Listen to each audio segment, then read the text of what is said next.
Simon Rosenberg and Mark Thiessen back with me now. Simon, go ahead.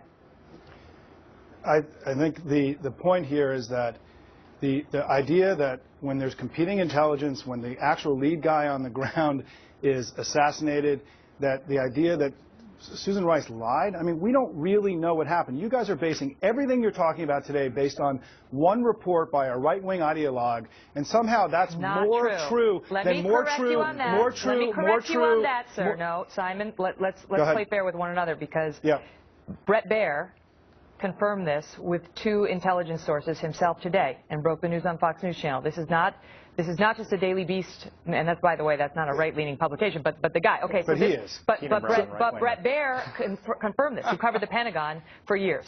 Megyn, it is unbelievable that in the fog of war, given everything that's going on, the assertion is that she lied. I mean, come on, guys. I mean, the lead guy who was there was killed. It's a very volatile situation. We didn't have a lot of people in Benghazi. That's been obviously maintained by now. And so the idea that somehow the administration purposefully lied to the American people, it's ridiculous.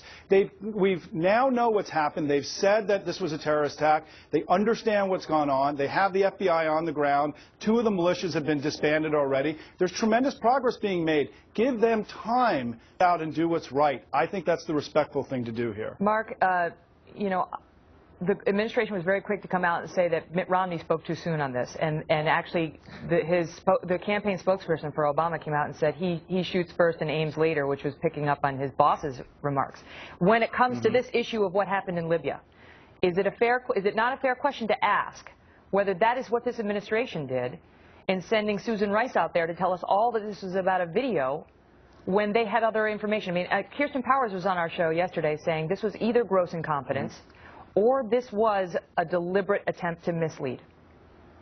She's absolutely right. Look, we now know that within 24 hours they knew that it was a terrorist attack, that Al-Qaeda was involved, and 5 days later Susan Rice went on national television on 5 Sunday shows and said that it had to do with a protest on the ground about a video, which we knew there was 1, no protest, and 2, that it was a terrorist attack. So I mean, I don't know any other conclusion you can draw other that either she is incompetent or she purposely misled. But listen, the reason that Simon and the Obama administration are so defensive on your show today right now is because for months they've been gloating about how Barack Obama kept us safe and there have been no terrorist attacks on his watch. Well, guess what? There was just a terrorist attack on his watch. We got hit at a U.S. embassy, the first American ambassador killed since 1979, on his watch on the anniversary of September 11, 2001. And this stuff about how George Bush-led 9/11 happened, but Barack Obama kept us safe and there have been no catastrophic attacks on his watch. You know, the only reason we haven't had another 9/11 on his watch is because the bomb on that plane malfunctioned over Detroit. That wasn't a foiled terrorist attack. It was a failed terrorist attack.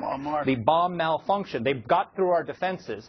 And the fact is that, as Steve Hayes has been reporting today in the Weekly Standard, they lied about that one too. 3 days after that attack, they said it was a lone man, when we now know it was an attack by Al-Qaeda in the Arabian Peninsula. They said after the Times Square bombing that it was a lone gunman, there was a lone man acting alone. We know now it was a Taliban attack. They said after the Fort Hood shooting that it was workplace violence. We now know that that man was in contact with the American Al-Qaeda cleric who was running Al-Qaeda in the Arabian Peninsula. Okay. So these people have a record of downplaying and dismissing terrorist attacks that have when they have gotten through our defenses repeatedly on their watch. Simon, go ahead.